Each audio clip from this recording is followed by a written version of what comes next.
joining us today. My name is Hanan, and I'll be the host today. We are going to be talking about pricing, how to charge. My guest speaker today here is Sreela. Good morning, Sreela. How are you? Good morning, Hanan. I'm doing very well. How are you? I'm good, thank you. So first of all, I want to thank UN Women and the Nama Women Advancement for making this program possible. Again, my name is Han Khaldi. I'm an entrepreneurship consultant here with the UN Women, and today we are hosting Sreela, who I will give her the mic in a bit to introduce herself. Sreela comes from a well-rounded, over 16 years of experience working in finance and in pricing per se, and that's what we are going to be focusing on today. I would like to invite you all, if you would like to mention us on social media. Those are all the handles of Nama Women and UN Women, mine and also our guest speaker, Sreela. Please feel free if you want to tag us on LinkedIn, Instagram, or Twitter. In this program, in this masterclass that we are holding today, this is a part of a capacity building program that is ongoing, and part of it is also a women-owned business directory. So in this business women-owned directory, we are trying to connect you with more opportunities. So we list your company, your products, your services. We will share this directory with the private and the public sector. All you need to have is to be licensed within the UAE and identified as a women-owned business, which either 51% should be female-owned and controlled, or more than 25% women-owned, and you have a local partner. We will send this link in the chat in a bit, and you can click it and fill it in later so that you are part of our women-owned business directory. Just a disclaimer, this session is being recorded. Okay, if you could please. So as I mentioned, this masterclass, we hold 2 to 3 sessions every month. Today we're speaking about how to charge and pricing. Our next workshop is going to be taking place on Thursday, 29th of September, and it's going to be hosted by our guest speaker, Hajar Al-Kitbi, and she's as an expert in communication and marketing, and she's going to be speaking about branding 101. It's an Arabic workshop, and you will receive a separate invitation for that one. And from here, Sreela, please, I give you the mic. Please introduce yourself and take it from here. Thank you, Hanan. I hope you all, I'm pretty audible to everyone. So today I consider it as my privilege to present to all the wonderful, ambitious women who joined today. I'm Sreela, and I have been working on pricing in varied industries like FMCG, consumer goods, pharmaceuticals. I'm an MBA graduate with dual specialization in finance and operations. So today I'll be sharing with you all the knowledge that I've gained through my academic and professional journey over the years. I think we'll be starting with a poll, right, Hanan?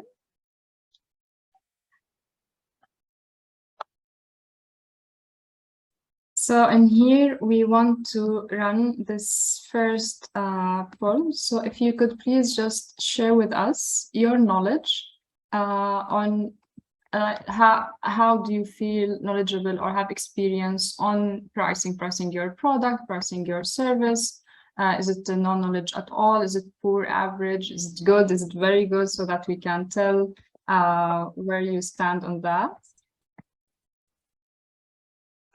Okay. So we have 42 to 30, so around 70% between poor and good.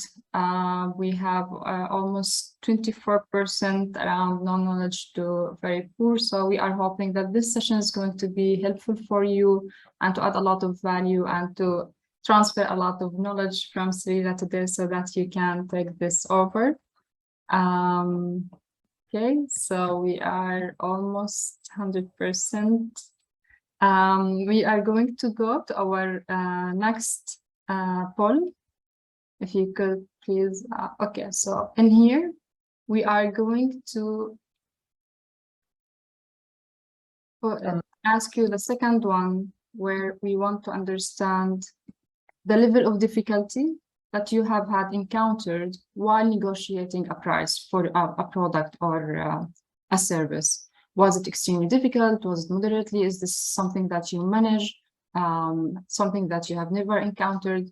The idea from here, Sreela, I think we want to understand, like, if this is, like, if negotiation is something you are struggling with, because this is one of the things that we are going to be also shedding the light on.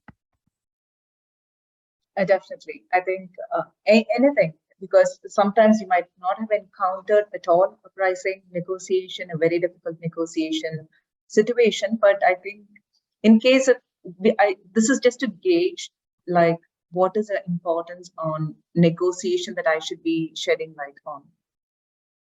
So we, like, as expected, as myself, as I have been an entrepreneur as well, I also have a lot of challenges sometimes with negotiate, specifically when you are speaking with going B2B. So sometimes it's very challenging. So most of them are saying like moderately difficult to extremely difficult, and I can relate to that, and I can definitely 100% understand. Negotiation can be a very challenging step and a very, very important skill to master as well.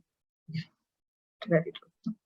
All right, so we have the most are going towards either between moderately to extremely difficult. So we are going to end this poll. Okay. And we will take it from here. Sreela, the floor is yours. Thank you, Helen. Thanks for supporting the polls.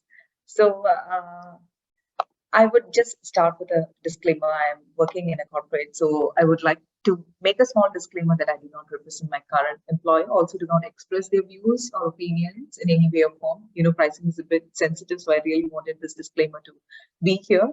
And the contents are not related to pharmaceuticals, and they are general pricing materials. So that said, so today we will be covering the 6 topics. 1, theory of pricing, then the psychology behind pricing, understanding where you fit in the market, some competitor research, understanding the margins and profits, and when and how to negotiate on discount or package. Firstly, before we start getting completely into pricing, we need to align a couple of points. So I believe that all participants are aware that to establish a strong and a very efficient pricing mechanism in your business, you need to practice these 2 fundamentals. 1 is discipline, and second would be like have some basic understandings on how business finances work. So there is this very famous saying that goes like, discipline is the bridge between goals and accomplishments. So the importance of discipline is not taken from any textbooks. It is from my own personal experience. So startup entrepreneurs call it discipline, whereas in corporates, we call it governance, operational excellence, some pretty fancy names. So a self-disciplined entrepreneur is a master of their patience, who sees the bigger picture and sticks to the plan. So I hope I'm sorry if I will interrupt Sreela. I'm just getting a lot of messages that the voice is not clear. Any chance you can a little bit raise your voice a little bit more? Thank you. Yeah, definitely. Can you hear me very well now? Yes, I think now is better. This is better? Perfect. Please drop, in case if I'm not audible enough in the chat box, please drop a message. So yeah, back to the discipline topic. So remember, discipline eliminates some addictions, procrastinations, laziness, which we often find as arch enemies while doing while entering into any projects. So in the upcoming slides, I will be focusing on the places where discipline needs to be practiced and where it is critical. All right, then not able to move the screen. Just a minute. Yeah. The next important topic before we start, the second important is understanding the basics of finance. So why this is essential is because this brings you more clarity on what are your financial objectives, where you should be, and how pricing actually plays a vital role in structuring them. So basics of finance has a very significant role in pricing. So you don't have to be an accountant or a financial analyst. It's just the basics that will help you to categorize expenses, calculate profitability, and so on. So to give you a very high level of understanding, some of the points that you should be aware of are, starting with expenses, start by listing them down when you run the business. So all the expenses, list them down, then categorize them into what are one-time expenses and what are ongoing expenses, recurring expenses in business, like assets separate, expenses, routine expenses separate. Now, there is a reason why you should separate costs into assets and expenses. Expenses are deductible against income, so they reduce your taxable income. Now, assets, on the other hand, are non-deductible against income. So it is actually spread across like a certain period of time, depending on how big it is. So routine expenses, we need to monitor them very closely, especially when you're doing pricing.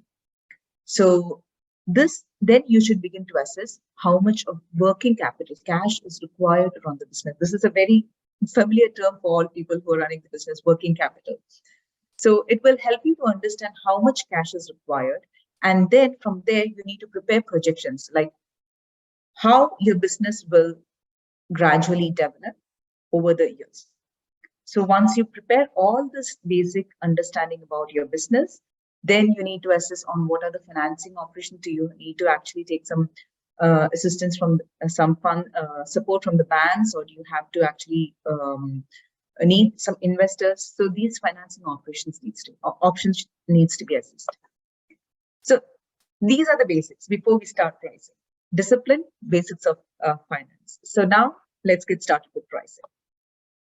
So pricing strategy revolves mainly around three important points. Okay, one is cost and profit objectives, consumer demand and value perception, and third one is the market and competition. You are basically getting customers to say that yes, this product is worth its price tag. The first component is cost and profit objectives. Let me begin by saying that this is not where you start pricing. However, this is quite important. Business is run to make profits. In simple words, to break even, you need to generate revenue to cover all your expenses. Now add your target profit to this revenue. So hereby you get an idea of what is a minimum range of price and volume you should target. Then secondly, gather insights on customers, their demand and value perception for your product. So this helps to determine the volume and the price relativity. And finally, assess your competition, because this is needed to fine-tune your price and its impacts on volume. So to summarize, finding the right balance between competitive pricing and maximizing revenue, this always requires constant tweaking and review. Okay, this is like the basics, the fundamentals, and the entire pricing slides, we will be covering on most of these topics in detail. So before the second important thing in this theory of pricing is understanding terminology. I often hear some entrepreneurs using these terminologies incorrectly, and some very well-established people still find some difficulties using these terminologies. They say cost for price, they use value for price. So I would like to bring more clarity for those who still need some details. When I buy raw materials, it is a cost to me. To the person who sold it to me, the supplier, it is a price. When I sell my finished product, we call it price. And so then what is value? So value is very important. It's because value is how the customer sees your product, how much it is worth to him or her. And this value differs from customer to customer. So now these three concepts are very important in maximizing revenue. Let's start understanding how these concepts are very important to business. So first, understanding your product and market. You need to begin with finding who your customers are. Most often found errors in businesses are entrepreneurs have a product for a certain customer segment, but they target their marketing and commercial activities on a different customer segment. So once your customer segment is identified, we need to identify what is my customer segment and then try to estimate the value perceived by the customers within that segment for my product. Once you know what your customer thinks your product is worth, and if you really feel that, okay, the customer is not actually understanding the exact value that I am offering, then you need to fill the gap between perceived value and the actual value. You need to work on communicating this value, filling this gap. So please remember, value does not always translate to price, okay? Value is what I see when I buy a product. And this not necessarily, this will be the exact, if you're able to do it rightly, then you are like the pricing champion. So sometimes customer can value your product more than what you plan to charge. So in that case, you're losing money by charging less, right? So therefore, understand your customer, market, the value perceived, and what are the gaps in communicating. So how do we do it? Sreela, is this something that we, like as entrepreneurs, learn with the journey as we like evolve? Is it okay like to start at a place where we're saying, okay, so this is what where I see my value is, and this is like, okay, maybe like in 2 months, 3 months, 2 weeks, like where my check point should be so that I can come back and see or reset my value? Or okay, that's a good question, Hanan. So when we start assessing, when I make the product, I should start by understanding how am I differentiating the product from all the competition in the market. So this is where you should start your business. When you start your business, when you think about selling it, you need to also understand that I am selling a product, and on the other side, the customer is buying my product because I'm trying to actually satisfy their certain need. So this, we need to do it at the beginning, like when you start the business, when you design the product, when you actually, even if it is better late than never, even if you started early, you created a product, now you need to know how you actually make your product stand in the mind of the customer. So this exercise, if I had answered your question rightly, Hanan, needs to be done on an ongoing basis. So like how we put our value proposition, how we identify our added value as a product, and then how we walk into the market and how we see and position ourselves between or among our competitors. Exactly. Let me give you a small example. So see, I've seen like a few new businesses into making soaps, and we know that there are like a lot of soaps in the market. There are like big industries selling soaps. Now, how do we differentiate? So I have a product of soap, and I know that which market or which segment am I targeting? Is it like the segment where people use my products as a gift, as a premium gift to gift their loved ones on special occasions? Or so what exactly is my focus? So I need to focus on that segment and start. Imagine if I I prepare a soap and then I compete it with Dove in the market. So it doesn't actually Dove soap and this one cannot be the same competition, right? You're not in the right segment. So segmenting, understanding who your customer is, segmenting them and focusing on what their needs are is very important. And sometimes what happens is there are a lot of what you call it, cottage industries or like small scale industries making personalized soaps, very different, bringing different value for each soap. So among them, if you're competing, when you actually assess your competition and your consumer, now you will be thinking, what is the differential value that I'm bringing to the customer? There are like 100 soaps in the market.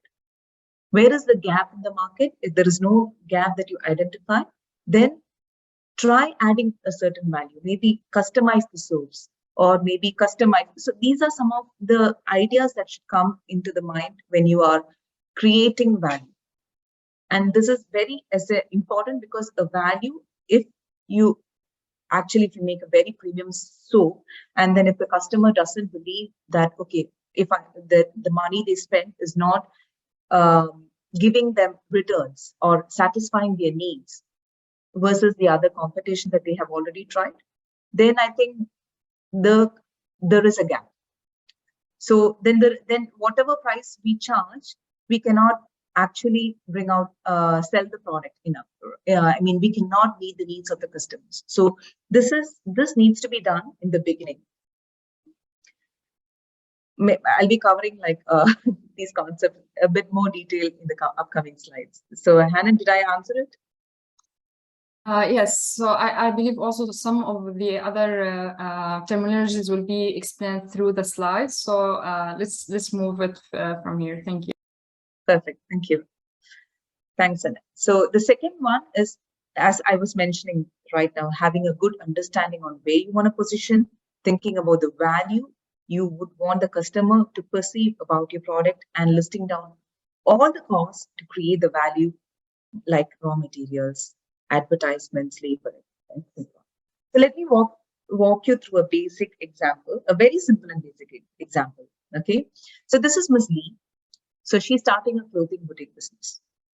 In this case, I'm taking an example of what Miss Lee is targeting. She looked at, I'm taking the example of Shein. Shein is a very great brand, good quality, but I'm just using this brand name so that people can relate to the example.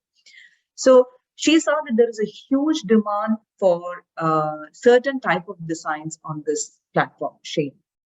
And she identified that some products, the main gap, the products that she is targeting on, the main gap that she cannot provide is better quality and faster shipping.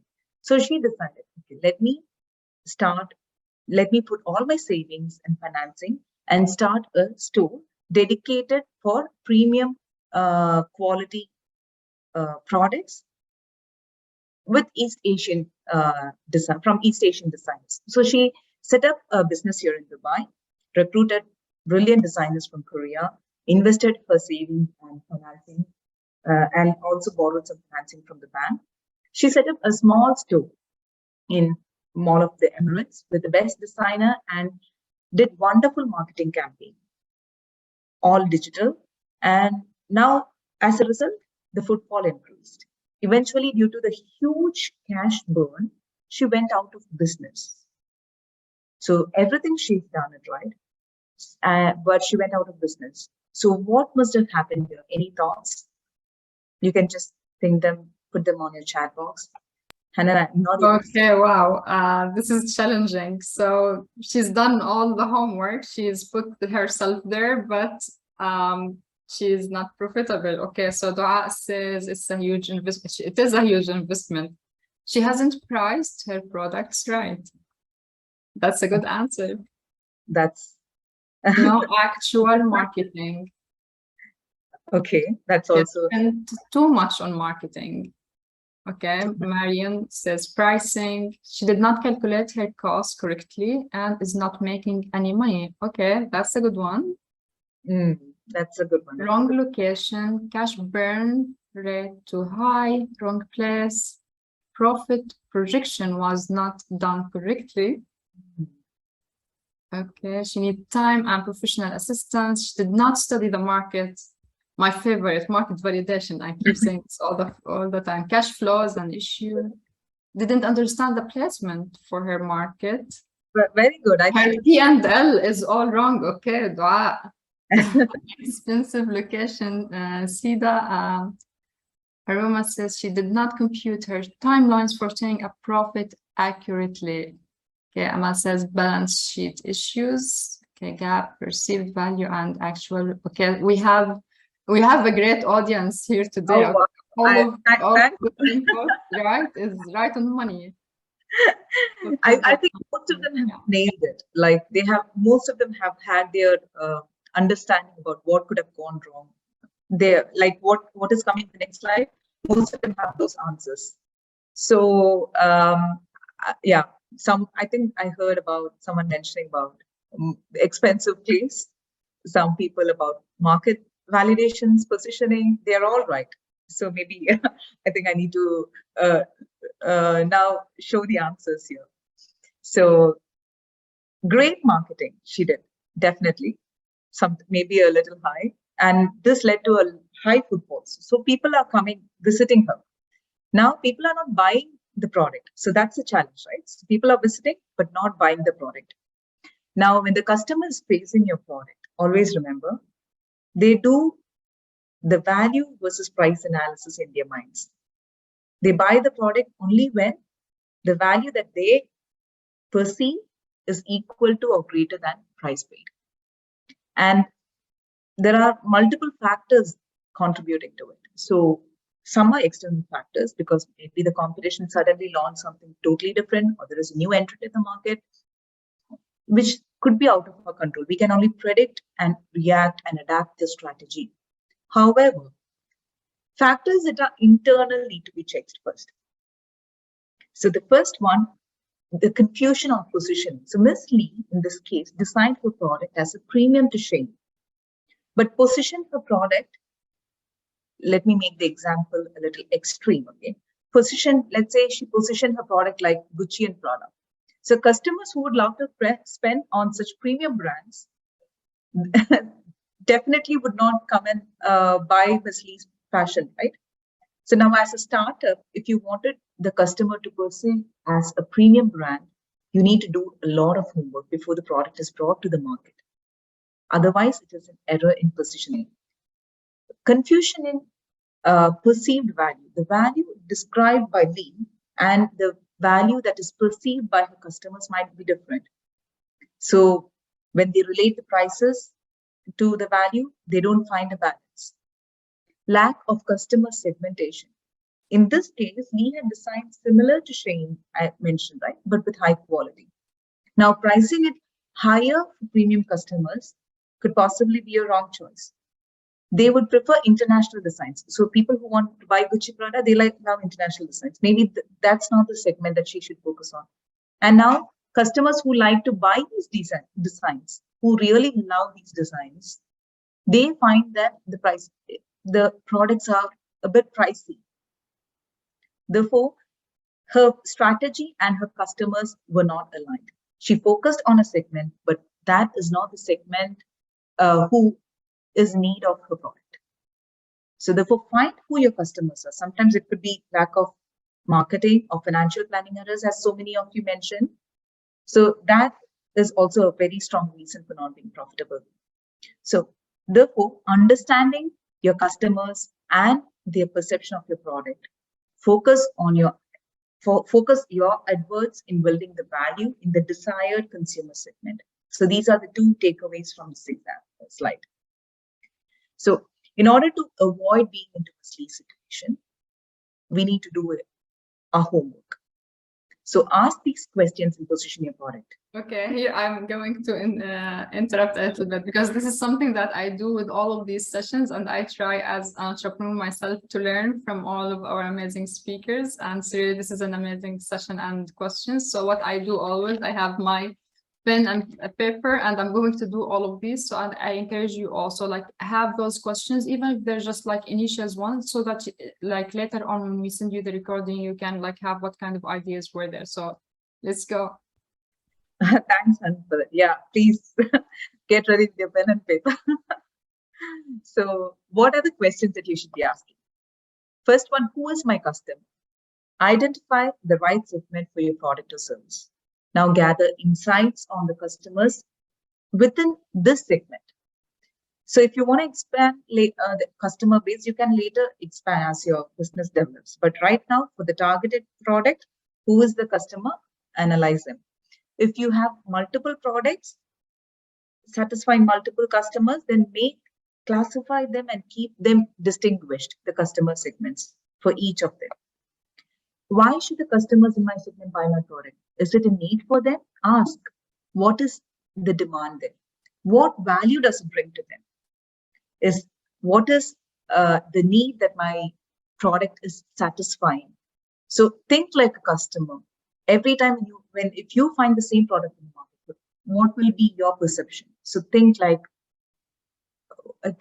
what attribute of your product attracts the customer. Then how will the customers value my product? This is very related to the previous one, but this you need to assess. When I have a competition, how will they value my product? So they have two products, similar products. Why would they pick mine? So what is the added value that I'm bringing here? Should I create, or now if there is no distinguishing factors between the competition and mine, should I create some new value? Always remember, value is never not necessary that it should always be monetary. You don't have to give a price offer or discount always. Maybe a very small factors, very tiny factors like better shipping, faster shipping, that can help. Or maybe sending them with a personalized note, that can help. So what is the new value that I should be creating if needed? Should I build a value story on the existing products? If I have already a portfolio of products, then should I do that on the existing ones? Yes, you have to. Now, after you understand the customers, then you have to focus your attention on competition. So narrow them down to the competition in your customer segment. Don't just see all the competitors in the market. So there is a term, never boil the ocean. So identify the competitive products that serve the same needs. What are the strategies that were used by those competition in the past, currently, and if you see some future strategies that they are planning, list them down. What are their prices? How is it different from the price that I'm proposing? Is it higher or lower? If they are priced lower than my product and I'm not able to bring the prices down because they have huge economies of scale, maybe they are producing in large volumes, then maybe I need to focus on making it a bit more personalized to my segment, or maybe trying to bring out some additional value which is not necessarily monetary to my customers. So will my product bring any additional value versus the competition should be my key area of focus. Then, and finally, this is very important. Position your product right. This is a very simple statement, and most often I've seen people getting this incorrect during their exercise. So how is my product positioned versus the competition? And my position and how is it positioned in the minds of my customers? Is it like another soap in the market, another candle, or am I standing out in their minds? If not, how do I make my product capture the interest? After asking all these questions, now you will have like a lot of answers based on your business, right? Now, it is very important to record the answers to all these questions. But please remember, you need to do it outside of your brains. I have a lot of people saying that I have a good memory. I know I do everything in my head. Yes, but still you need to record them outside of your brains. So but now I also think, sorry to interrupt you here, but I also think that all of these are also like kind of a live document, because we will keep asking ourselves those questions during the journey, and they will change from time to time. They will change as you like add more customers or add more services or products, right? Definitely, Hannah, definitely. And this is where the database will help. So when you actually create, so now when you create a database, because everything is very volatile, right? Your competition, they are very dynamic, sorry. Your competition, your customers' preferences, everything are dynamic. So when you create a database, you will be able to just go and modify them sooner, and that will actually give you a very clear picture in your mind on what is the action that you should be taking. So if maybe like one competition is changing their strategy, you can actually see how the other competition is responding to it when you put them into a very clear database. So this is where the discipline comes in picture. So you need to create very strong databases. Why? Because market competition, as I mentioned, are all dynamic, and make a detailed, clear record of all the insights you had gathered. Don't scribble on a notepad and leave it. Any change in the dynamics, as Hanan highlighted, can be recorded, and it brings more clarity to the decision-making process. So a consistent, stabilized, disciplined approach is critical. The database should be able to help you see clearly every time you look into it. It will help you spot any differences in the market dynamics, any differences in competition strategy, any errors that personally we must have failed to notice while planning our business. So never underestimate a strong analytics report. So maintain a database on competition and maintain a database on customers. We have a very good comment, which is like, it's very difficult to get competition financials, which is true. But I also believe sometimes we can benchmark. Sometimes like you can look for what kind of data is available, and like hope to get the best data. Of course, that would be the ideal situation. Would you have other tips or advices for us, Sreela? Yes, definitely. So I was working for one of the FMCG company and with into foods. And just like how you were mentioning, it's the same with even corporates. We don't get to see the financials of a competition. We don't get to see what is the price that they will be launching, or they will be bringing into the market with a different promotion. So we don't have. So here's what we do in corporates. We go to the market. We have people visiting the market and getting everyday insights on what are the products. So if you see here in the previous one, the market share, annual revenue is okay. I understand it might not necessarily, you might not have it like with you immediately, but sometimes some people, they close their books and then they publish it if it is a public company. So then you get some insights on annual revenue. But forget about the annual revenue. Why annual revenue I mentioned here is because just to give you, to make you feel or make you understand how big your competition is, because that will help you strategize your product. So the price, we can get it from the market. The promotions and offers, we can get it from the market. Then, depending on the value perceived by the customers, you can create some monkey surveys, or maybe some very quick surveys in front of Carrefour. People use fine standing and marking surveys. So this is used to rank the products, which is the most favorite of the consumer and which is the least favorite. So when you rank them, you know where exactly your product will get positioned. Perception is a very, it's not a numeric, it cannot be expressed numerically, but perception, like maybe, see, sometimes some people feel that, okay, this, I like this brand because I mean, I've been using it. It gives me a nostalgia of my childhood. Or some people use a certain brand because their entire family uses it. So there are like multiple, yeah. No, go ahead. Okay. So there are multiple factors that will come. So not necessary always it should be undisclosed financial information. Sometimes things are right in front of your eyes and we fail to notice.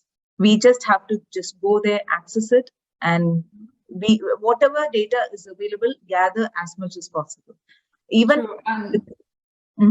I'm sorry, I keep interrupting you. No, go ahead. No, please don't.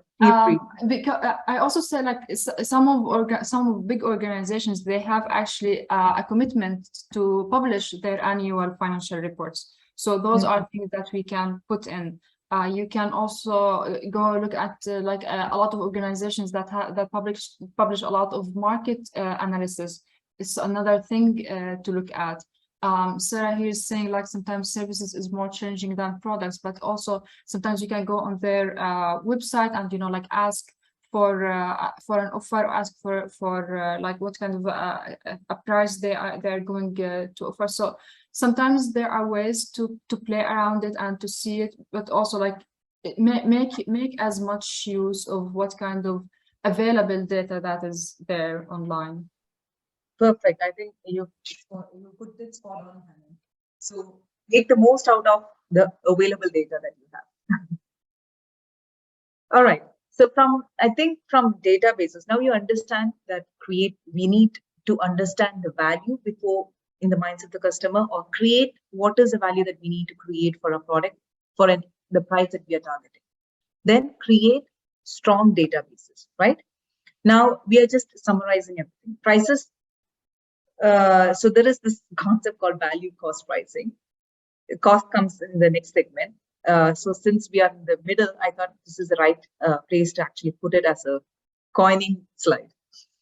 So the prices that are set to achieve the financial objectives, such as margin, profit, cash flow, they all should be determined by considering both the perceived value and the competition. We are very clear about this.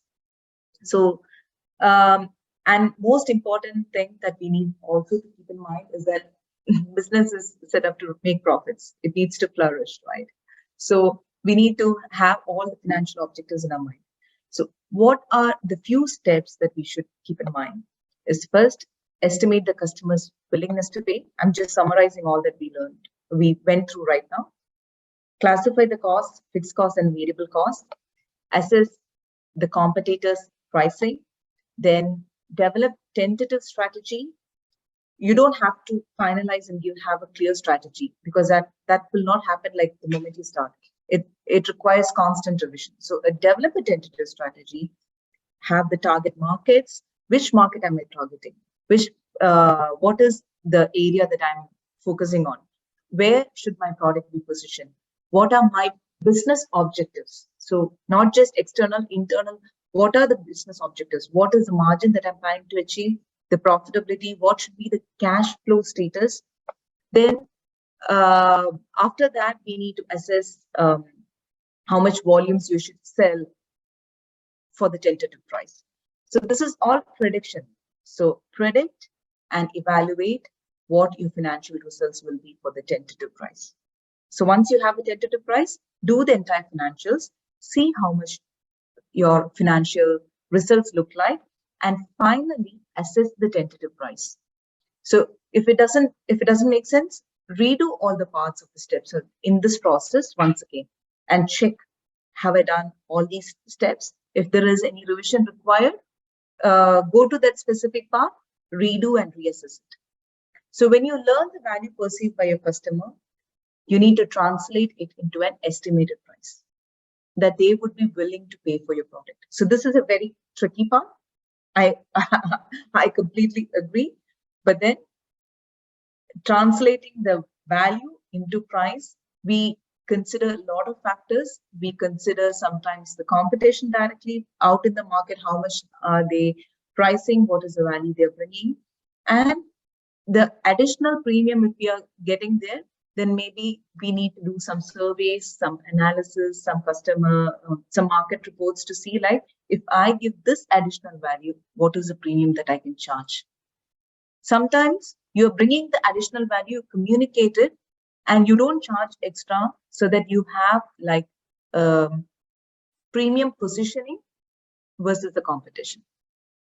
So it's all strategy. Depending, you can plug and play multiple things where you would like to position, what is the value you would like to bring. And then this actually, this exercise, the whole exercise is about having a unique selling proposition, which the customer will accept.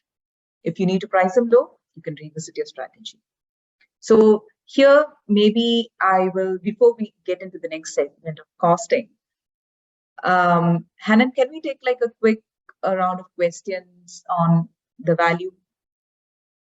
Sure. So in here we have a little bit more question about, okay, so like, yeah, again, sometimes services is much difficult than products. And yeah, you say we use break even and work backward for pricing. That's a smart way to go about it. Do we have to give prime price without fees or with full fees? Sorry, prime price without fees or full fees. Yeah. So okay. I think when you charge pricing, see, price is actually the money that will flow into your business. I mean, you need to create volumes. Price will actually determine the volumes, and it will also. So if you believe that a certain thing, a certain strategy of pricing should include your complete cost, please include them. But if you, I really am not very clear with what is meant here by the prime price. Like what is the thought of the person who have mentioned that? I would really like to get more clarity there. But I think if you really wanted to go forward with a strategy that you need to cover all the fees, you can start with it. Sometimes when you are entering the market, and you might find, like in the different strategies that I'll explain in the pricing part, that you don't have to actually cut down your price. Instead, you can bring more additional features or additional services. For example, if I'm starting a coffee shop, I can give a cookie free to attract customers, and later gradually bring down this additional cookie for a limited period of time. So by this way, you're not dropping the price. At the same time, you're giving an additional feature just so that you get more customers to experience your product. So once they experience a product, and if they believe that your value as promised is delivered, then they will come back.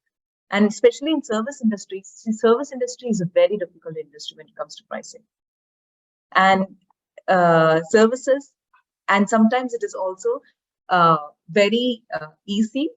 Why? Because I know a person who's running a business here on taking the tourists around the city. Okay, so we have 3 more questions. Sure. Should we cover them? Okay, so one says, how do we access customers' value perception in B2B? B2B, do we do a questionnaire? And can fees be considered under overhead? Okay, and one is smarter, high price appealing to smaller segment, or lower price appealing to a bigger segment? So let's take them one by one. So the first one, how do we access customers' value perception in B2B? If a questionnaire, focus group, or survey? Okay, so see, from business to business, so you should always remember in B2B markets, the price, just like how you want a product, a very good, high quality, low cost product, because this is your variable cost. The same way in B2B, if your product is going into another B2B business, so this is a cost to them, especially it will be a variable cost. And this variable cost, the buyer of your product wants it as low as possible and of the best quality. Most often, if you can actually, if you have a product that kind of brings out very good quality, a higher quality than the other ones, and if you still price them higher, for premium brands, they will definitely buy it.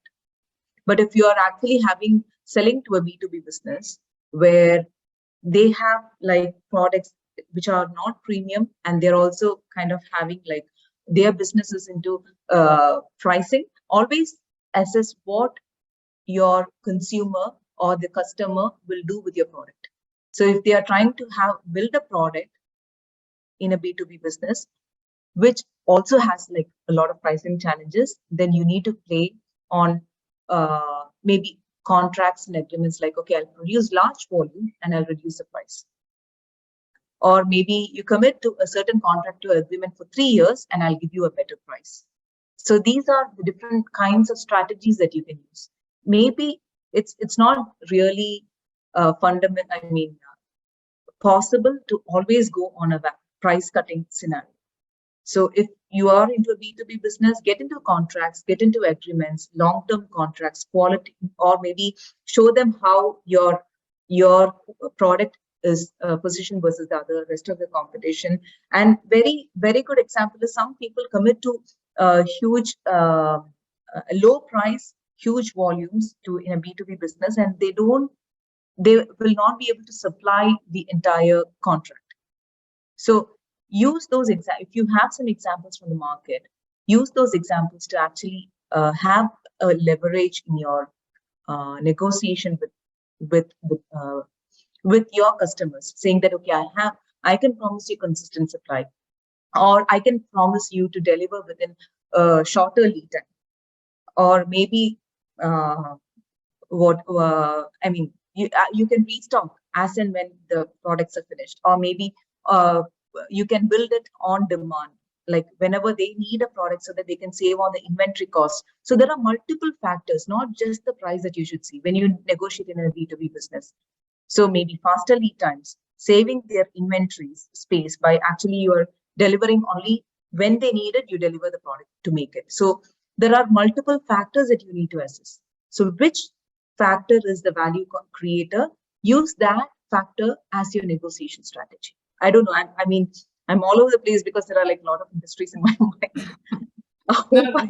That's a great way to tackle it. Okay, so is it smarter, or which is smarter, high price appealing to smaller segment or lower price appealing to bigger segment? I think we were talking about this yesterday as well, like what pays the bill and what's your well, if we would use your terms like today for the prime product with the most added value that we are presenting.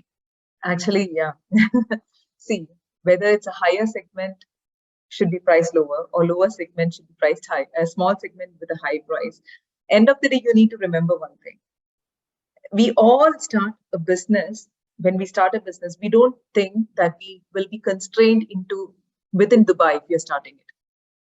So whether it is small or big, we all dream big, right? So we wanted it to be a global brand. We wanted, if it is a B2B business, we wanted everyone, all the businesses in the world to come and buy a product.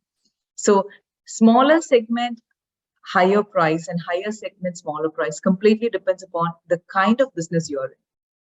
If I'm doing a supply of like maybe fragrance essence to Estee Lauder, for example, I need to give them the better quality. Price is not a concern there. So I will be focusing on all the premium brands, B2B business, and give them high quality products at a higher price, because for them, the quality matters. So there you have a small segment with a higher price. But at the same time, I can't sell, like, say, let me take the example of dairy milk, the chocolate dairy milk at a very premium. So if I have to make it premium, I need to, I think there is a premium products under dairy milk which they have produced, and then they segment it for a certain segment of people. So, but again, we will go back to your first point where we're saying like all of this is like what kind of cost we are putting. So like if I'm putting like the higher quality, that means like the material I used are of higher price. So like again, like all of these things that will be factored at the very beginning and goes back to segmentation. So understanding the customer, understanding the profile, where they're coming from, who's my ideal paying customer to begin with, that I can present with the like a unique or like a premium kind of model or product. Definitely. So it all depends, end of the day, about what your customer thinks. If your customer in the small segment or big segment, if they think the product is like $1 million, then price it at $1 million. Yeah. So the last one we will take on this before we move on. I know I held you longer for this section, but just one more. So Leah is asking, can we consider fees as overheads? So I think fees as overheads depends upon, yeah, I think if it is not variable, if it is not attributed to like a specific unit, if the fees is a variable cost with every unit of production, if the fees is changing, then it needs to be categorized as a variable cost. At the same time, if it is like one big fees, like business startup fees, if it is huge, you will kind of spread it across like a certain number of years so that the business can absorb it. Or if it is a smaller one-time fees that you pay, for example, maybe every month you need to pay to gain access to a certain maybe segment or certain club or certain group, wherein you need to actually showcase your product, those fees, or maybe you want to display the product in certain place and there is a fees for that. Whether it is one product or like you say, display like 100 products, the fees would be the same. In that case, you need to categorize them as fixed expenses. Thank you so much, Sreela. I think with this, we can move on to the next section. Yeah, next section is also pretty interesting because it is about cost now. I'm quite sure there will be a lot of questions after the segment. This is where the money we are investing, we'll talk a lot about it. So we learned about the value in the previous segment, right? So now going into financial feasibility, first I should say that all the routine costs that you had listed in the beginning, right? All the expenses that you have listed, you need to further categorize them into fixed and variable. This relates to the answer that I had given just now. So we are very well aware of what fixed expenses are, right? So fixed, as the name states, it's fixed in nature, meaning it does not vary with the number of units you produce or you sell. So these expenses will stay the same irrespective of the volume of production or volume of sales. The most common example here is rent. You need to pay the owner the rent, no matter what happens inside the business premises, right? Whether you run the business, you don't run the business, you start the company or not. The day you put a contract, you need to pay the rent.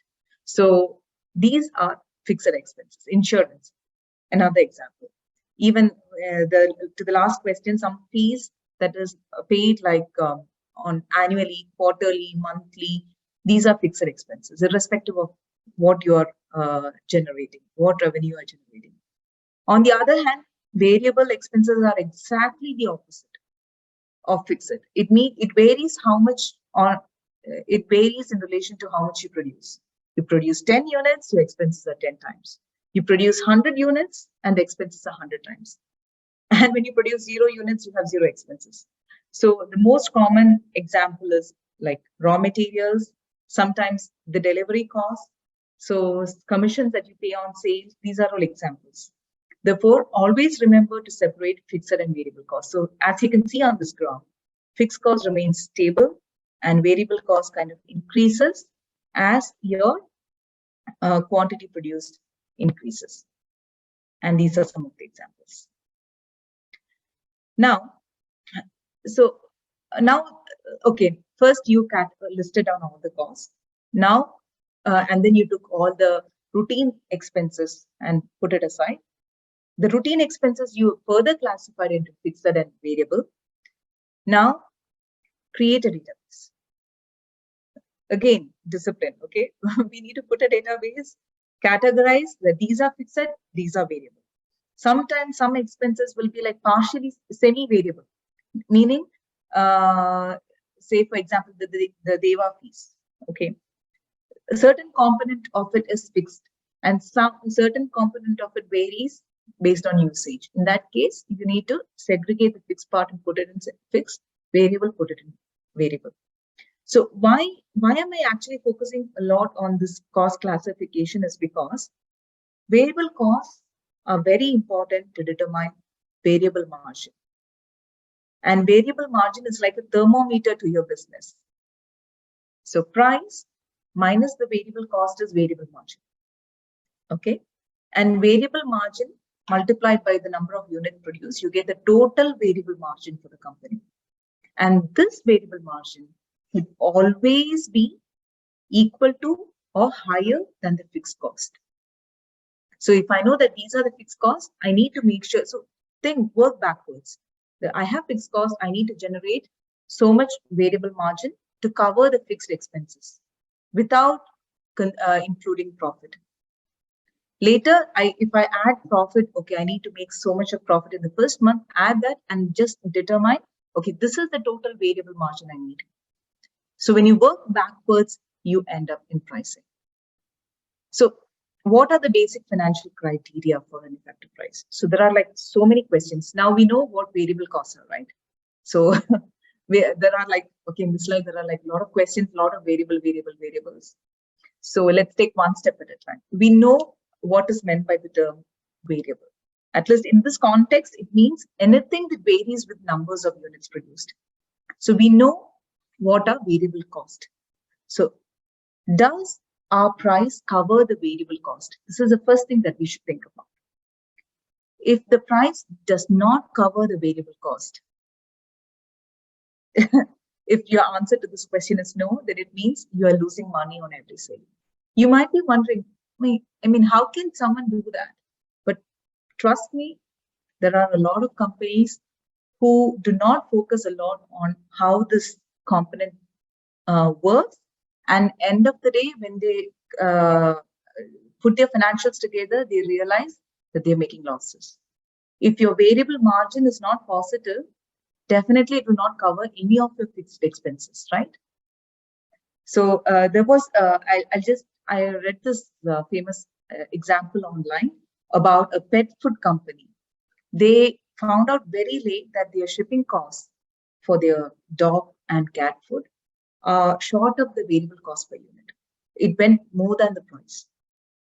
They didn't realize it because they were doing, I mean, when they were shipping, they were doing like, okay, maybe there is a certain place that they need to ship. They were shipping individually, and shipping expenses, they didn't realize it went over the roof. Very soon, the company lost money and they went out of business.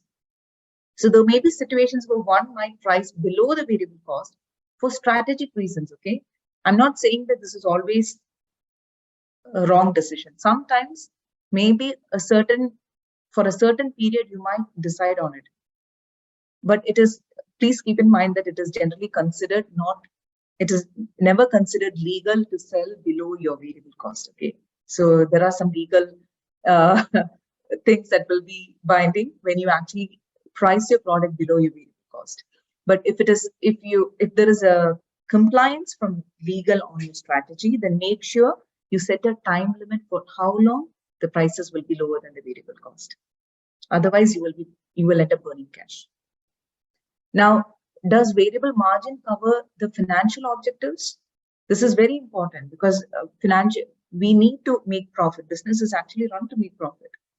So my variable margin should cover the fixed cost and also make some additional income, right? So can you now relate why you classify costs into fixed and variable? Because when you multiply with the number of units sold, it becomes total variable margin, and this is called incremental profit on each unit sold, only for variable, okay? This variable margin should cover all your fixed expenses, and anything left over must equal or exceed your target profit. So I understand that there is a lot of information on variable margin, but please keep in mind, variable margin is like a thermometer to your business.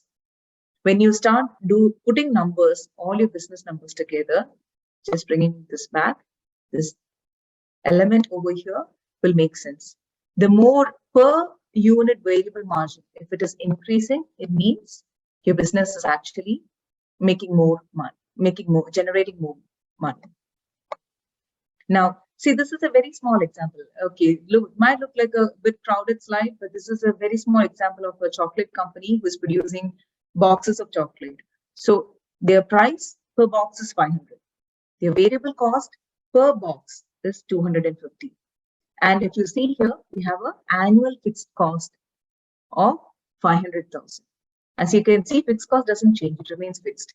Now, when you are doing the variable margin calculation, you will determine total revenue minus total variable cost. You will find variable margin here, right? So in order to cover the fixed cost, you need to produce at least 2,000 units. This is how you do the projections. So if you don't produce 2,000 units, you will be burning cash. Now, anything beyond this point is called a break even, right? So now to break even, the entrepreneur need to produce 2,000 boxes. What if there is no market for 2,000 boxes? Then you need to analyze how much you can play with the price, because end of the day, the margin that you variable margin should be 500,000. You can play with volumes and prices. There is a certain elasticity that you can stretch, right? Try to see it. If you want to increase the price, bring out more campaigns on what is additional value. generated or maybe create some kind of contracts, agreements, negotiations on actually bringing justifying your higher price. So as long as your variable margin covers the fixed cost, I mean, it's safe. I wouldn't say it is the best way of doing business because you need to make profit, but it's safe. So this is a very small database here that you can, a template here, which you can see, and you can put your numbers together to get this, understand what variable margin is. So now we looked into differentiating costs. So why are we differentiating costs? Because we need to calculate variable margin. This is a summary of what we discussed just now. So it gives the owners how to assess profitability, useful to determine the lowest price point at which the products and services should be charged. And it helps to determine how all the variables like sales, variable cost, and some components like fixed cost, how they all influence the operating profit. So this is why we need to differentiate the cost. And okay, a lot of finance right now. It's a pricing session. So most of you must be wondering, like, why are we doing this? So when you work it from pricing to net profit, it looks like finance. When you do it backwards, it is actually a pricing exercise. So fixed cost plus variable cost should be the target revenue to break even, right? Okay, so now I've covered the costing session. I know, like, I'm just checking the time. As a business owner, sometimes you are up against a constant flow of change in your marketplace, right? Sometimes you're in a position of strength. An army of customers is beating down your door, demanding to buy your offerings. And sometimes you will also find yourself in the position of weakness with customers disinterested or even hostile to your offerings. So just to summarize, you learned that first look through the eyes of the customers on the value, their willingness to pay. Then, if there is a gap in it, fill the gaps, communicate the value, study the competition, and assess your market share, what you're targeting. Parallelly, you need to assess what price you should sell to keep the business profitable. When you balance these two measures, you're done with your basics of pricing. So I'll just stop here from costing before we move to pricing strategies. I think the audience is clear about the importance of value, understanding the value, perceiving, knowing the customers and the competition, and what is important to make the business, keep the business profitable, right? Yeah, we have a few questions. So Great. Just a little bit to go back. One, Nada's asking, to what extent can a business owner be giving free services, like for like to keep like promoting a business? So or I would say like some kind of where we go with what we say freemium. So like how long can we go with freemium, or how long can we provide free services to promote our business? So free services, that's a very good question, actually. Free services, we normally offer free services to help customer understand the value. We cannot give it to each and every customer, right? But when you offer free services, please make sure that you're offering those free services, so the customer will know what the value of your product is or the services, and then maybe ask them to leave a review, or so that you can leverage on the feedback from those free services to improve your business or enhance your business, or to study and understand whether the value perceived by the customer is exactly the same as what you believe to be the value that the customer will perceive. Okay, that sounds great. Is there a break even per product, or generally? So like, I think as a company, you'd have like the fixed asset or cost would be same, and then you'd have different products. So I think would the break even be per product? That's a very important and good question. And this goes to a costing as it's a different department, costing. So normally what we do is, if you have multiple products or multiple product groups, okay, maybe if you don't actually split them by products, at least category large basis, if you're looking at every expenses that are there in your balance sheet, including the fixed expenses, you need to allocate them and prepare profitability for each product separately.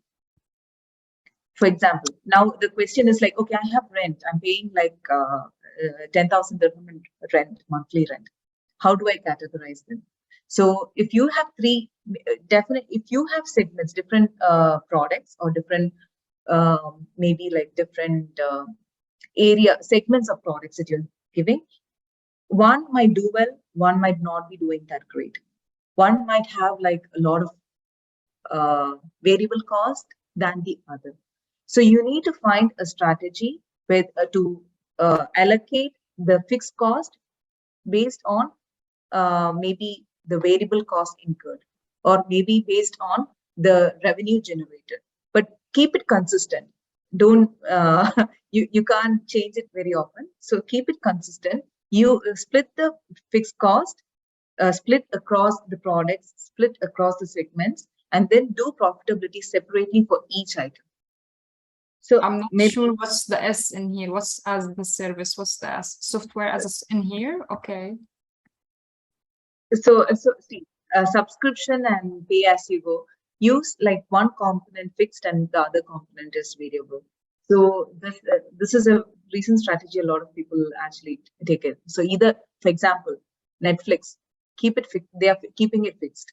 At the same time, there are few other websites, few other platforms which are not as famous as Netflix. They kind of give a very nominal fee as a fixed fee. And then if you wanted to add, you can do a pay. So look at what the competition is doing. Even there was another question on how to price for services. So what is the value that you're bringing in? Always benchmark against the competition. So try to keep it as close as the competition, because you don't want people to actually go to the competition just for the price element. If you are having a premium pricing in service industry, please make sure that the customer understands and relates to the premium service. Because, for example, if I'm bringing a cleaning person from an agency, then not necessarily I'll go for the most cheapest option, right? So if somebody is actually doing a better job than the others, I don't mind paying a little bit of premium. So services always benchmark against the competition, look what is there. And then you try to actually position, like create a premium for the additional value that you're bringing in. And if it is a totally new service, I would suggest that you work backwards, see what is the price that you need, and then you try to do some surveys to assess from the market whether people are ready to accept your service at that price. So once you get market insights, then if you really think that the people are not ready to pay for that, then maybe you can try promotions, offers, or maybe help them understand the value of the product and then price it accordingly. Okay. I know I'm rushing. I'm sorry. No, it's just because I want to be mindful of the time, because we only have 14 minutes left. So how about we go through the remaining of the presentation, and if we have time, we can go back to the questions. Thank you. Perfect. So, see, now entering into the customer. So now after value and costing, we need to understand about pricing strategy. Okay. There is, from a maturity level of how pricing has actually progressed in the last few years. Okay. So, coming back to the topic. So today there are three types. When you look at how pricing has evolved, it started as a traditional pricing. People first use basic elasticity. The more the demand, increase the price. The less the demand, reduce the price. Or maybe they use price to actually control the market also. You increase the price so that the demand is kind of restricted, and people play with this elasticity, the demand and supply elasticity. It was because the markets were not as competitive as today in the past. Some other traditional approaches are cost-based pricing. So they add up, they look only at the cost, they add up all the costs, they determine, okay, this is the additional profit that I should require. They do a simple backward calculation and then they determine the price. And sometimes people use competition as a benchmark. Look at the competition, and if they are what is the price offered by the competition, the promotions, you kind of mirror them. So these are traditional pricing approaches. I'm not saying that they are obsolete now. Sometimes, some scenarios it works, but there are better. Pricing has evolved even much better than that. So then in intermediate, some sophisticated pricing strategies came in, like cross-product elasticity, or putting a threshold and making provisions for all, including all the gaps in pricing. So some examples are the Black Friday sales. So we find like a lot of applications. I'm just taking a clothing application as an example. Black Friday sales. We see all the Black Friday offers that they have put on it. And then we are like, okay, great.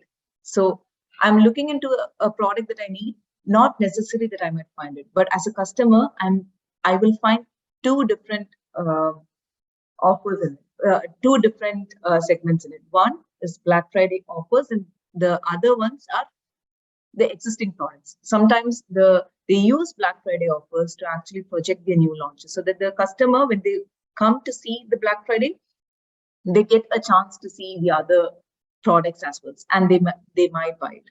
So there are different kinds of sophisticated pricing strategies used, and the most common and the most popular one is using psychology-based pricing. So they leverage on the non-rational behavior and maximize value creation.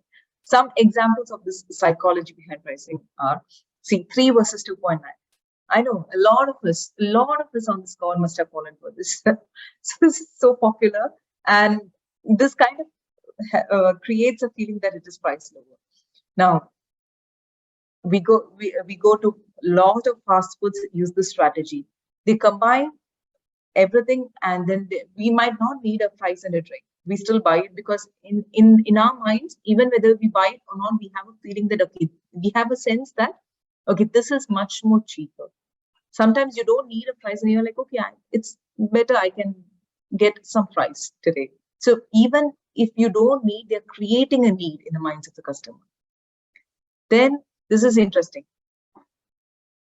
The higher the price means, better, it's either a luxury brand or it is a better quality. So this is the general perception, okay, no matter what is happening behind the screen, this is the general perception. So now people come forward expecting that quality. At that point, we need to make sure that we give the same quality or the same feeling of having a luxury brand to the customer, so that the value that they perceive is compensated with the price that they pay. Then sometimes they put pressure to buy based on time-bound offers, only one-day offer, and then the next day you might find the same with a different caption appearing on the same website. And this is my personal favorite pricing strategy, pricing popcorns in theater. So most of them, like most of us actually, by and large, actually here they price small, much premium to its value, and then they make the large popcorn look most valuable, right? Here, definitely, anyone who looks at this pricing, we believe that, okay, it's just 2 dirhams and you get like a larger popcorn. Actually, they're pricing this, and then they are using the other 2 to actually make us buy the large one. This is some kind of psychology-based pricing strategies. So one of the biggest challenges that you face as a small business owner is deciding how to price your products or services, right? That's why we all are here. So with so many types of pricing strategies at your disposal now, how do you decide which is best? So there are multiple things. So choosing the appropriate pricing strategy can have a very substantial impact on your business. So price it right and you can boost your bottom line, capture new customers. Price it wrong and you risk missing out on hard-earned sales or the valuable revenue.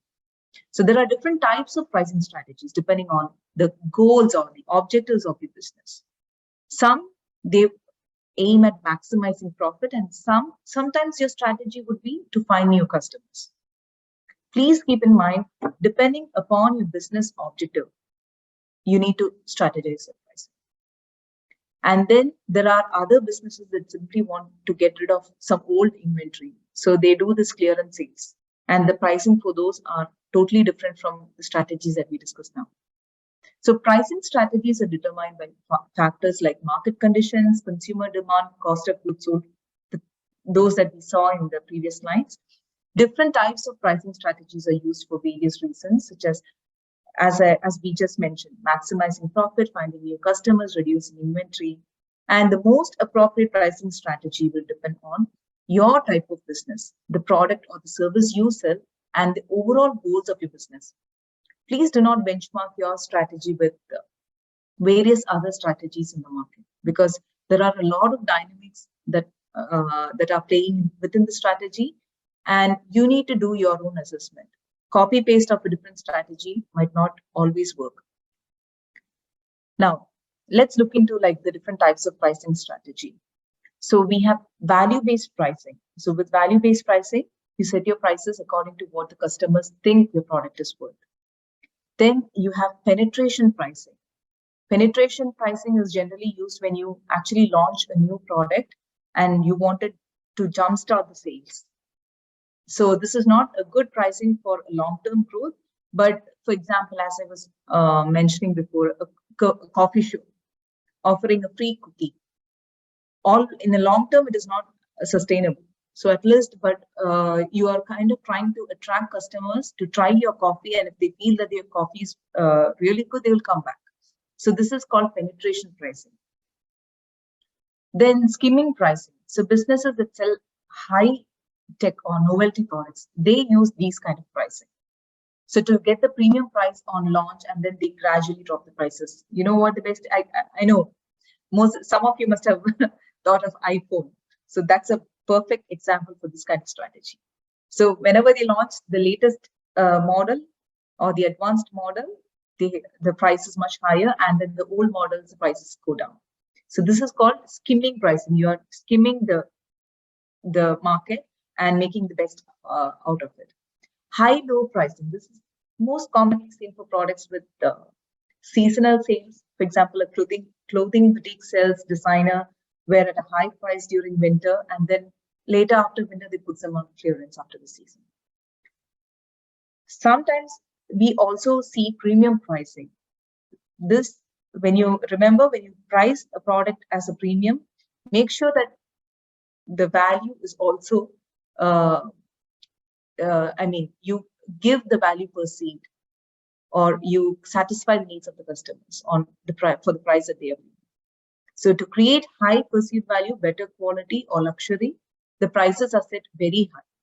But even here, consider all expenses, like Hanan was mentioning before, from high quality products to huge marketing expenses.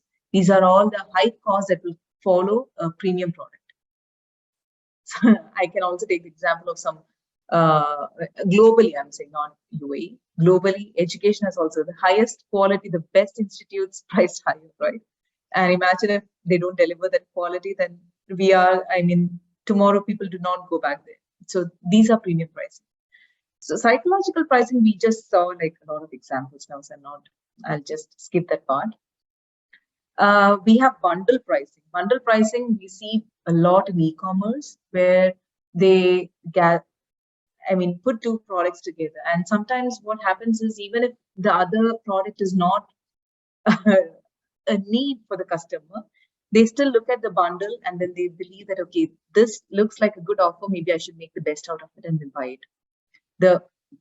The negative side of it is sometimes people wait for the bundling to reappear to actually buy your product.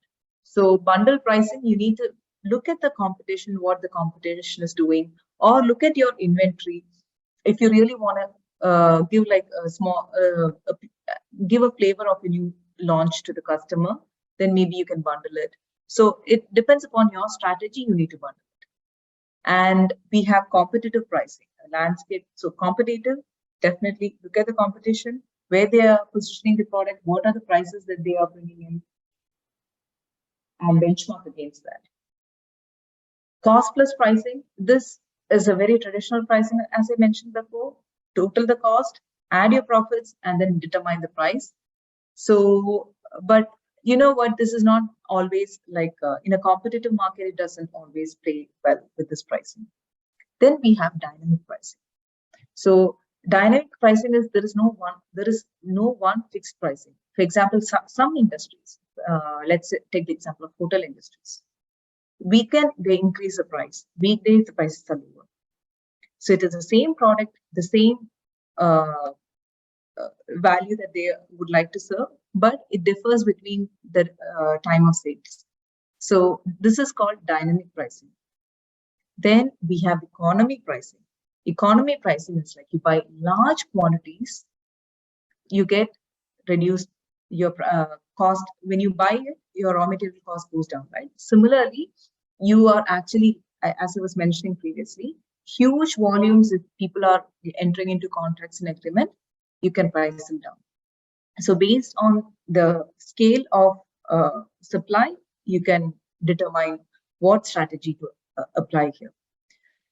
Loss leader pricing is a very tactical way to bring customers to your store or your website to buy products at a very high discounted price.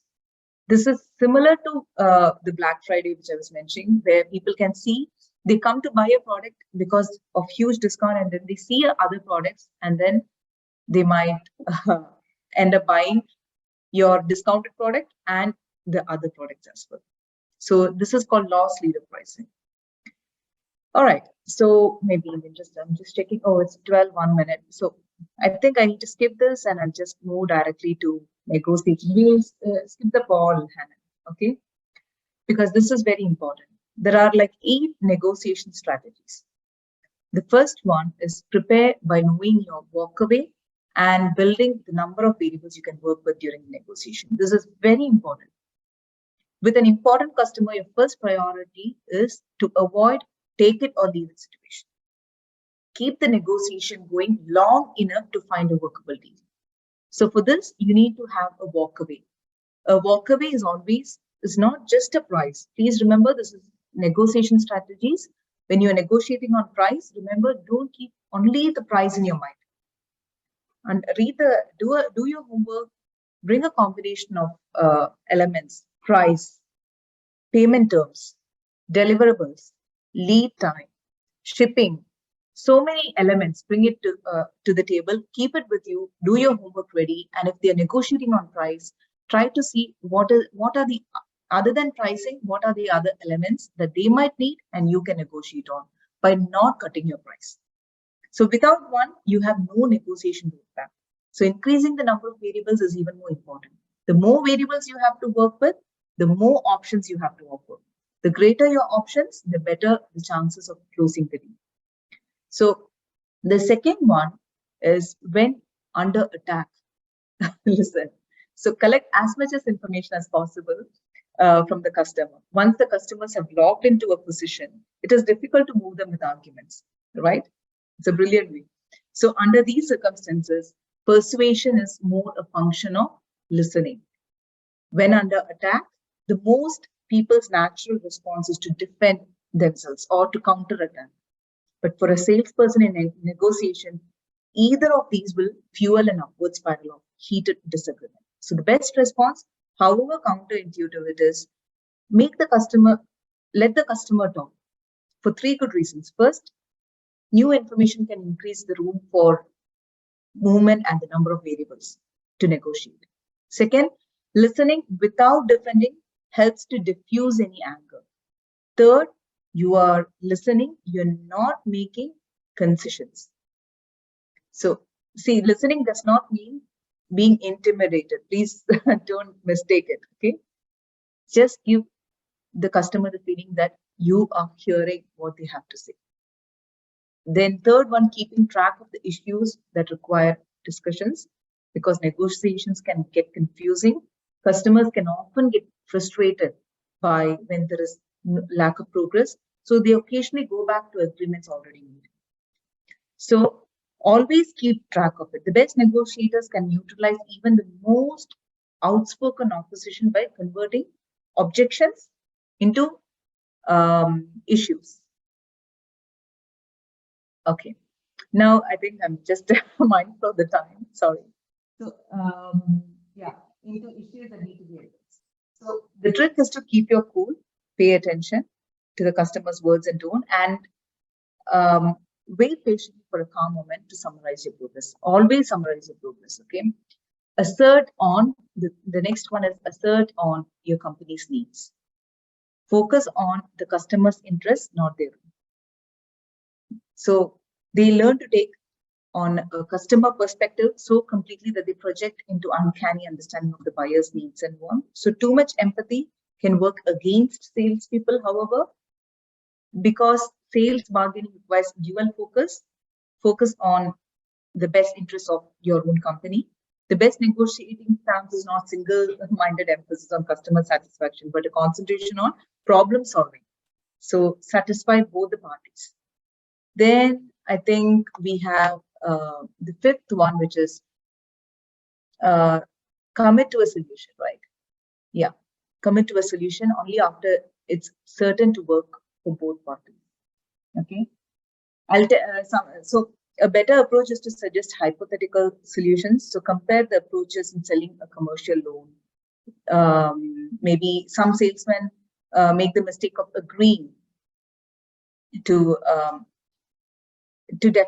agreeing definitely to an issue without making sure the overall deal still makes sense. Okay, so don't do that, and save the hardest issues for the last. That's the next one. Competitive customers want to see a return on their negotiation investment. So when you know that the customer wants to barter, start off with something that you can afford to lose. Okay, this is very important. Obviously, game playing has its price, but keep save the hardest for the last. Then the next one is start high and concede slowly. The customer too can pay a price for playing games. Right? Please keep that in mind. And don't be trapped by emotional blackmails. This is something that most often startups find very difficult, because they believe that okay, it's gone, and then they kind of get very easily intimidated. So please don't be trapped by any emotional blackmailing during your negotiation. Listen silently, react openly to the customer, but not in the same tone or the same pace of anger or the hostility that they show. I think to add to them, if I may, because all of them are very important and we need to master them. And negotiation is very, very important skill. And sometimes in the session, something could go wrong in the meeting, and we could lose a deal for like the slightest issue you don't know. So I would say always practice and have one of your teams to play like the devil advocate and like be the one attacking or like trying to manipulate you or like do all of the things that you might expect coming at you, and have your answers like prepare your answers so that you manage the situation best. There is one question, if we may. I know we took like more of your time, Sreela, and we're very grateful for it. Is there any reference to go back and get more information, like while this was during you mentioning these negotiation strategies and on all of these alternatives? Would you suggest that we do like more market research on like the client that we are going to speak with, or maybe the people themselves that we are going to be meeting with? What's your advice in here? Oh my God, that's very important. I mean, I'm very thankful to whoever had brought that point. Definitely do your homework, and list down all the negotiation points, list down what is the last things that you have to actually you can afford to lose to what is the point where you really can't take more than this. So do all your homework, and market research definitely is important, because you will know whether they are just playing the hardball or not.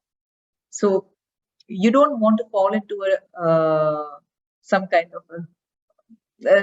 when people are discussing strategy, negotiating, you don't want to be, they try to negotiate hard, and you should not, they might bring all irrelevant things into the discussion. So having a research, like how they have interacted with their competition.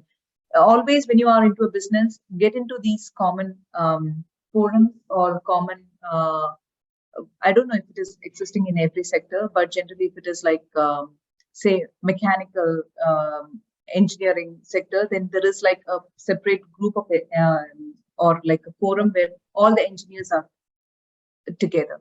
So if you enroll into your these clubs and forums, and you get a lot of insights through grapevine communication. So try to make the best out of it. Thank you, Sreela. I think they are very, very insightful. Let's price. Okay, I think very, very informative session. Thank you so much, Sreela. I have also learned a lot from you as an entrepreneur myself, and I'm receiving a lot of good feedback in here. Can we take one last question?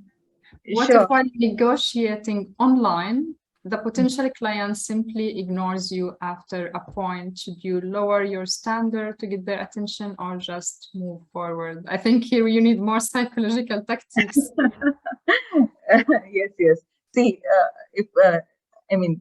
we can't put the entire blame on ourselves if someone is not listening to during an online conversation. Sometimes they really are trying to make you intimidated, or maybe throwing their hostility. So remember, do your homework. Okay, that's the first thing that I would say. And if they are kind of they show lack of interest, ask them what exactly is throwing them off right now. Like, why are they disinterested?